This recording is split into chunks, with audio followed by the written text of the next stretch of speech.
गोपाळजी, काही म्हणा, माझ्या बिझनेसची सुरुवात करणं तुमच्याशिवाय खरंच शक्य नव्हतं. हो म्हणजे बघा ना, पहिल्या दिवशी मला बाईकवरून घरी सोडण्यापासून, कुलूप उघडण्यापासून, घराचे लाईट्स रिपेअर करण्यापासून सगळ्यात तुम्ही मदत केली आहे मला. इव्हन आता दूध पुरवठा करणारे शेतकरी तुमच्याशिवाय नसते तयार झाले, कामावर बायका तुमच्या ओळखीने येतात. म्हणजे खरंच तुम्ही सगळ्यात मला मदत केली आहे. अहो त्यात काय एवढं, एका माणसाने दुसऱ्या माणसाची मदत केली पाहिजे, त्याच्यात खरा आनंद असतो. आणि मी काय फक्त तुमच्या भल्यासाठी मदत नाही केली, त्याच्यात माझा स्वार्थ होता.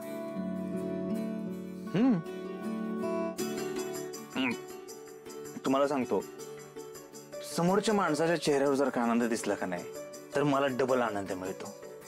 ह्याच्यात माझा स्वार्थ होता.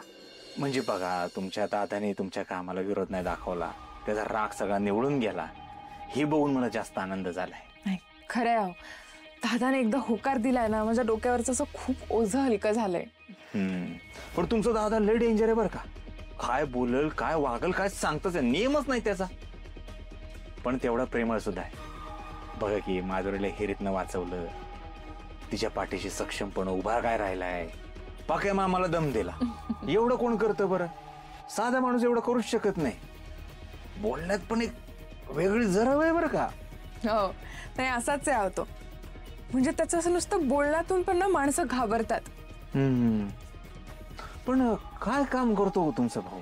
नाही म्हणजे इतके दिवस त्याला सुट्ट्या आहेत, असं कुठलं काम आहे की एवढे दिवस सुट्ट्या? काय झालं, मी काय चुकीचं विचारलं का? सुट्टीचं म्हणालात ना म्हणून असले. त्याची गंमत काय आहे, दादाचे जे साहेब आहेत ना, ते हा काहीतरी विचित्र वागला की त्याला सुट्टीवर पाठवतात आणि मग पुन्हा बोलावून सुद्धा घेतात. मग हा काहीतरी पुन्हा विचित्र काम करतो, मग साहेबांकडे काही पर्याय नसतो ह्याला सुट्टीवर पाठवण्याशिवाय.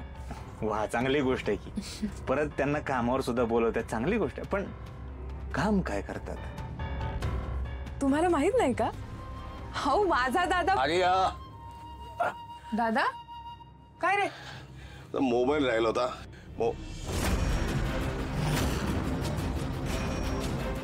गुपचूप गुपचूप गुपचूप गुपचूप. तुम्ही गेला नाहीत अजून? हा, ते निघालच होतो. चहा बरोबर गप्पा एवढ्या रंगल्या. हे घ्या, चहा चांगला झाला होता. येतो मी. नको दादा. अरे जी, येतो. तिच्याकडे पण येऊ नका. दादा